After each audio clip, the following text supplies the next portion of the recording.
Tapos na ang Pasko, pero tuloy-tuloy pa rin ang pagbabahagi ng blessings ng bayan ng Bacnotan sa ating mga kailyan. Ngayong araw, December 27, 2023, nasagot ang mga wish ng mga bata mula sa Barangay Arusip. Ito ang taunang programang Ang Wish Ko ng Bayan ng Bacnotan.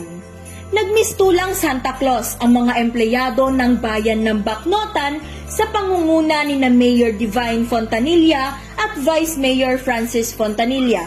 Sila kasi ang tumupad ng mga kahilingan ng 79 na mga bata mula sa Arusip. Isa sa mga nabigyan ang 7 taong gulang na si Ayesha Valmonte. Ko si Ayesha, 7 years old na. Ang wish ko ngayon ay sapatos. Wala kasi siyang maayos na sapatos na nagagamit sa paaralan.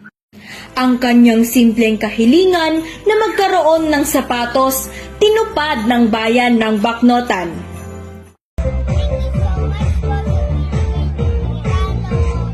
Ang batang miyembro naman ng Bago Kankanaey Tribe na si Ashley. Po si Ashley Delmen, ang wish ko po ay laruan. Hangad na magkaroon ng laruang panlibangan ngayong bakasyon. Nakatanggap din siya ng laruan mula naman sa mga donasyon ng mga mabubuting Bacnotanians sa isinagawang Bacnotan Toy Drive. Malugod namang binati at pinasalamatan ng Barangay Arusip sa pangunguna ng punong barangay na si Loreto Aquino ang bayan ng Bacnotan. Mapadalan na marong matawag namin ako.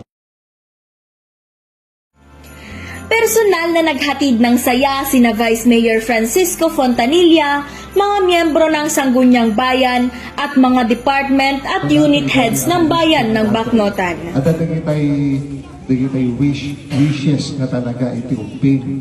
Oo.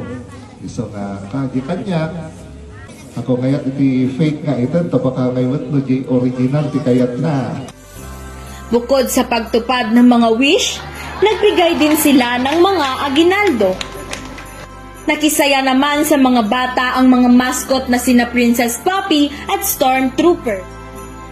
Ngayong Kapaskuhan, tuloy-tuloy ang paghataw ng Bacnotan. Nagbigay rin ng 2,515 worth ng Noche Buena package sa 15 na deserving na pamilya at nagkaroon din ng handog pamasko para sa batang Bacnotanian sa Barangay Ortega. Ang pagsapit ng Pasko ang nagpapaalala sa atin na ang pagbibigayan ay hindi lamang limitado sa espesyal na mga okasyon, kundi sa pang-araw-araw na buhay. Tunay ngang sa bayan ng Bacnotan, mapabata man o matanda, no one is left behind. #feeling love ang lahat ngayong Kapaskuhan.